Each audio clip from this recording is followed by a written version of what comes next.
Back at it again, and we have one from the Biden administration who recently made a very eerie, weird, very scary statement. Let's dive in.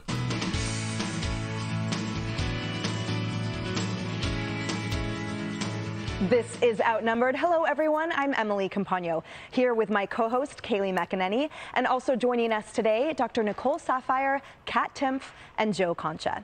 Happy 4th of July in President Biden's America. Americans are gearing up for travel nightmares in what could be the most expensive Independence Day ever. Wow. 3.5 million Americans are expected to fly this weekend. The most expensive of Independence Day ever. Wow, that's crazy. That is real bad. They'll be bracing for delays and cancellations as the airlines struggle with staff shortages, pilots threatening to strike, and soaring fuel costs. Already today. Why are pilots threatening to go on strike? I haven't heard about this one. What's going on with the pilots? If anybody knows, let me know in the comment section. That one I haven't heard of. Obviously, we know about the gas and just the rising cost of everything in general. Pilots about to go on strike? It's a little scary. FlightAware.com reports 270 U.S. flights canceled and more than 1,800 delayed. Meanwhile, a record 42 million Americans are expected to hit the road this year, with gas prices hovering near $5 per gallon. And you won't be getting much of a break if you're planning a backyard cookout. Inflation is sending the cost of the barbecue staples we all love through the roof. The price for hot dogs alone up nearly 40%. But instead of offering a solution... Wow. Hot dogs, which, you know, you consider hot dogs to be a very cheap food. Up almost 40%. Chicken breast. Lean chicken breast. Up almost 30%.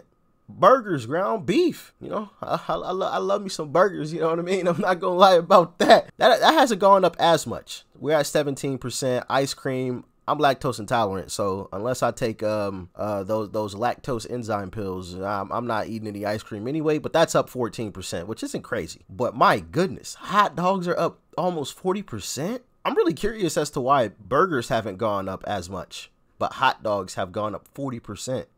Huh? Interesting. Same thing with chicken. I would have assumed that burgers would have gone up higher than these other two products, but that's just. That was just an assumption. But anyway. Alone up nearly 40%. But instead of offering a solution for struggling families, President Biden is telling Americans it's not so bad here, and once again blaming Russia. Watch. Inflation is higher in almost every other country. Prices of the pump are higher in almost every other country. We're better positioned to deal with this than anyone, but we have a way to go. Ultimately, the reason why gas prices are up is because of Russia. Russia. How long is it fair to expect American drivers and drivers around the world to pay that premium for this war? As long as it takes, so Russia cannot, in fact, defeat Ukraine and move beyond Ukraine.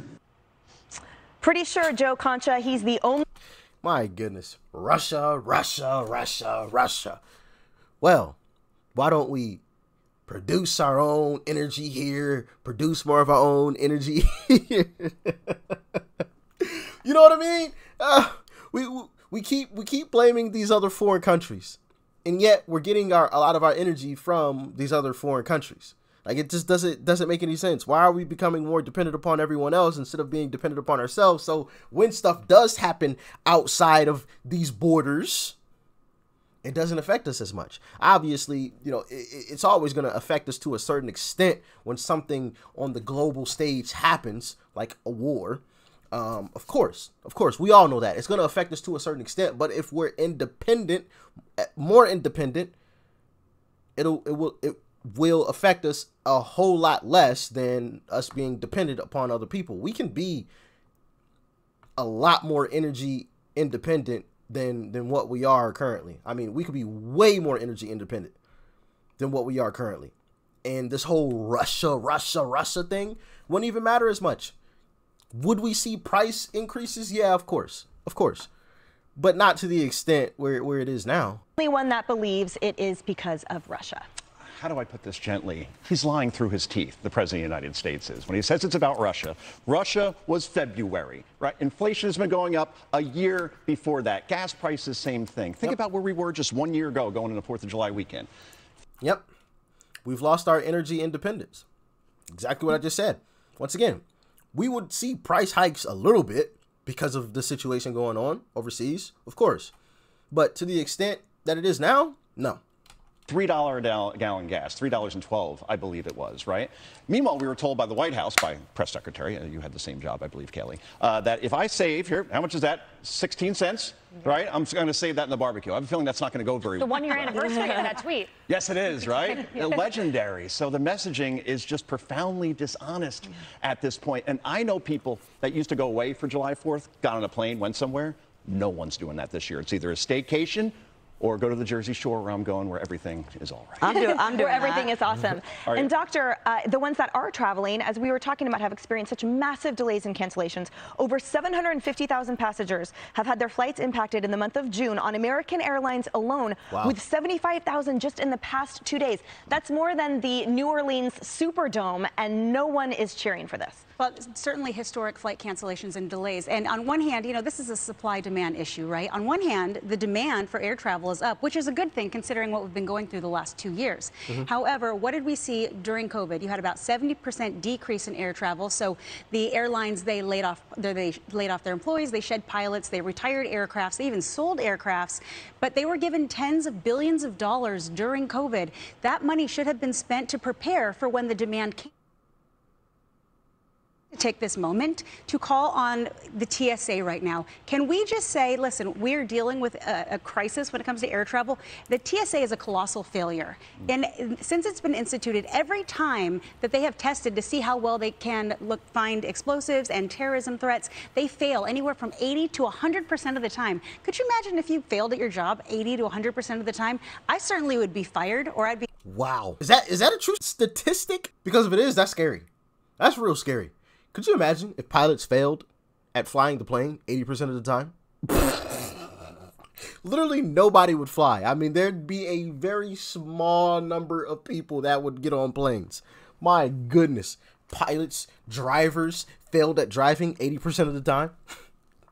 My goodness. If that is a true statistic, which I don't think that it is, there's no way that that's actually true. There's no way, right? Y'all let me know. Could you imagine if you failed at your job 80 to 100% of the time? I certainly would be fired, or I'd be looked at. At this point, we need to stop doing things because it's the process, because it makes people feel better, because they take their shoes off and all of a sudden they think that's keeping people safe. It's time to reevaluate the TSA, and I'm calling for it to be completely... Wow, yes. I've been saying this for years. Abolish the TSA. Did you see that tweet where they're bragging about, look at all these things we confiscated from passengers? It's like water bottles and lotions. Way to go, guys. Like, yeah, wow, thank you. Thank you for keeping me safe from lotion. And for all those Americans who are trying to celebrate Independence Day at home with their friends, Kat, so we know the costs of home barbecues are up over 10%. Chicken over 17%, soda over 13%, beef almost 14%, lettuce 11%. This is why so many Americans are saying they will buy less, travel less, share costs more, look for savings, scaling back and holding back in Biden's economy. Absolutely. And of course, it's not, like you're saying, it's not just flights. I mean, I am actually, Joe, I'm actually hopefully going to LA. And how horrible is it that I didn't used to have that attitude. I was like, I am going to LA for the 4th of July. I'm like, we'll see, because that is so bad. And also my flight, I went to Greece for a 4th of July week a few years ago. It was pretty comparable in terms of price. That's how crazy it is. Yeah. And if you stay home, if you're one of the people who stays home, you're not going to not notice it. As you're mentioning, you're still going to notice it. Everything is more expensive. It's not. Yeah, across the board. And she's going to LA? Woo! Stay safe in LA. That is nah, I would not be going to LA at all. I see some crazy videos coming out of California, including some out of LA. Yeah, it's legitimately the wild, wild west in like LA and some other places in California. It's crazy. I don't understand. Not just certain people who are noticing it, because all people, for example, eat food. It's not something that they can continue to say, oh, it's not happening, so now they're blaming Russia. But it's going to reach a certain point, and I think we are there, where people just, they don't care. They're like, whatever. We need to fix this. This needs to stop because I can't afford this. That's right. People need solutions now, Kaylee. And meanwhile, when asked whether this is sustainable, what the president would say to those American families arguing it is not, what was the answer? Yeah, it's really interesting. So you never want to go viral when you're in the White House, particularly if you're someone very few people know, someone named Brian Deese, who's the economic advisor in the White House. Well, he went viral. Watch. They say that this could be a long war measured in years, and I think everybody understands why this is happening, but is it sustainable? What do you say to those families who say, listen, we can't afford to pay $4.85 a gallon for months, if not years. This is just not sustainable. Well, what you heard from the president today was a clear articulation of the stakes. This is about the future of the liberal world order, and we have to stand firm. So you're paying more in gas. This is about the future of the liberal world order, and we have to stand firm. Run that back, run that back, run that back, run that back. Or measured in years, and I think everybody understands why this is happening, but is it sustainable? What do you say to those families who say, listen, we can't afford to pay $4.85 a gallon for months, if not years. This is just not sustainable. Well, what you heard from the president today was a clear articulation of the stakes. This is about the future of the liberal world order, and we have to stand firm. So you're paying more in gas because it's the future. What is this liberal world order we're speaking about now? First, it was transition. Y'all remember that? I want to say I made a video on it as well, or at minimum talked about it in several videos. First, it was, this is just a transition. That's all it is, just a transition. Whatever the crap that meant, you know, we never really got an explanation for that. Now we're having liberal world order? You mean new world order? You just put liberal instead of new to try to give it a new spin-off name? Is that what's going on? Y'all let me know in the comment section. Liberal world order. Huh. LWO. Of the liberal world order. Okay, he again said what we have heard a few times. You know, we've heard, oh, Joe Biden can't do anything about gas prices, but in their most honest moments, we've heard honesty from the president that when it comes to gas prices, we're going through an incredible transition as you're pumping your gas at $5 a gallon. Jennifer Granholm said that we're accelerating the move to clean energy. So in their most lucid moments, they are admitting that when you pump your gas, when you see, as I did, you know, $100-something, that's intentional. They want you to get rid of your car. They want you to move to a clean energy vehicle. It's all part of the great liberal transition. So just pat yourself on the back this 4th of July. Wow. Yeah. Liberal world order, liberal transition. And what they don't tell you is that electricity doesn't just fall out of thin air. They're going to need to burn coal. They're going to need to have oil, natural gas, you know, one of these things in order to produce this electricity, but yet we can't have oil for our gas. Like, that's all of a sudden a bad thing. I'm just confused. And let's talk about the stock market for a second, because that's become such a narrative from the left that it's a rich man's game. It has no impact on anyone blue collar, no impact on average Americans. But that's exactly where 401ks are tied up, and that's exactly where pensions are tied up in. So as that is plummeting day by day, we're feeling it at that level as well, with the Democrats refusing to acknowledge it. There are two apps on my phone that I used to visit on an almost daily basis. My bank S&P 500 posts worst first half of year since 1970. of America app and my Merrill Lynch app that has my 401k in it for my retirement, right? I can't even look at it. I haven't looked at it in 2 months. I am petrified to see what those numbers are at right now. So to your point, it's not about the Gordon Geckos of the world and they're not making as much money, you know, on Blue Star Airlines. This is everybody. This affects. My question is, back to something you were saying earlier, you mentioned Jennifer Granholm. She's the energy secretary. Where is the transportation secretary during all this? Pete Buttigieg, the guy who took the maternity leave. Planning his presidential bid? Yeah, perhaps, right? What's he going to run on exactly? I'll do for the country what I did for the supply chain? Yeah. Right? It's like when Gavin Newsom says he's going to run. I'll do for America what I did for California. The bumper stickers aren't there. De Blasio ran, though. So That's a very good point. Don't catch the vibe. That's a great I think point. what all the supposed candidates have in common is a failure of all of their job descriptions. Kamala among them, Pete Buttigieg among them, right, Kaylee? Yes, so Kamala especially, right? But Jennifer Granholm, I still can't get it out of my head. It will be in midterm ads when she was asked about bringing down gas prices. She literally cackled. We've played it so many times here on Outnumbered. That will be in ads going into November. So they want to make this about Roe and January 6th, whatever. This is about gas prices, the economy stupid, and your energy secretary laughing to no end when asked about her solution. Yeah. The important thing this weekend is celebrating Independence Day and giving gratitude for all who have served for the liberties that we have here in this country, but it certainly will not feel anywhere near as good financially as it ever has in the past. And so there you have it. Once again, the difference between a conspiracy theory and the truth is 6 to 7 months. The liberal world order. It's been speculated. People have talked about it. New world order, this, new transition coming. They're trying to transition. Oh, no, they're not. Nothing's happening. They just told you. They just said it. And that's been the scary thing with a lot of this stuff going on, because now they're coming out and saying a lot of this stuff. They're just flat out telling you. Before, I feel like it used to be covert. It never would be talked about out in the open. And don't get me wrong, I haven't always been big into politics and things like that. I'm still fairly new into politics. I consider myself a baby still. There's still a lot I have yet to learn, and I'm still learning. But from everything that I have seen thus far and heard thus far, even older videos that I've watched even in my personal time to try to get myself up to speed with everything and garner more knowledge, acquire more knowledge about all of this.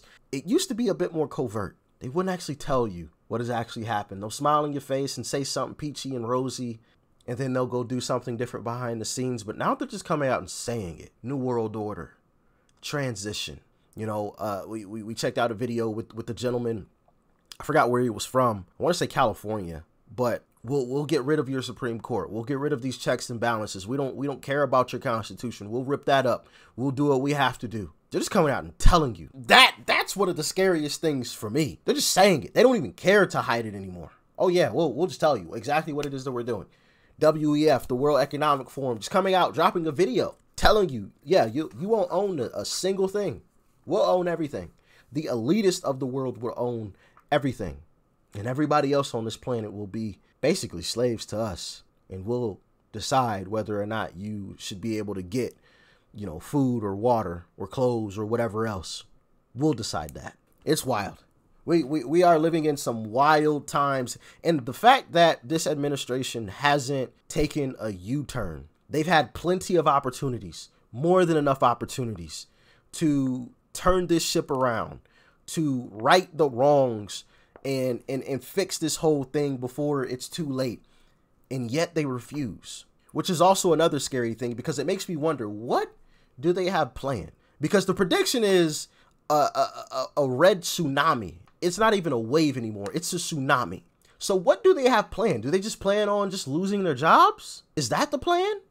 Or is there something more sinister in the wait? I'm honestly curious, because like I said, they know what is happening. They know what the American people have been saying. They may try to deny it, but I mean, there's no denying it at this point. Poll after poll after poll has proven it. The statistics show it. It's a fact. It is not just a red wave. It is going to be a red hurricane, tsunami, tornado, all of that combined into one, and they do not care. But why do they not care? Is it going to all be destroyed before it even matters? Are things going to be rigged so that it isn't a red tsunami? Do they plan on the American people just giving up before 24 and just saying, you know what, forget it? I'm honestly curious. What do you guys think? Let me know in the comment section below. This is a lot of stuff going on. So yeah, I'm interested to hear your opinions. But that's been one of my biggest questions there. What do they have planned? Or are they just so terrible at their jobs that they don't even have a plan? They just hope that things get better eventually, and if they don't, well, they'll just lose all their jobs and be kicked out of office. Y'all let me know. Like, share, comment, and of course, hit that subscribe button before you go. And if you would like to support the channel more than you already have by watching it to this point, my PayPal link is in the description box down below. Peace and love. I'm out.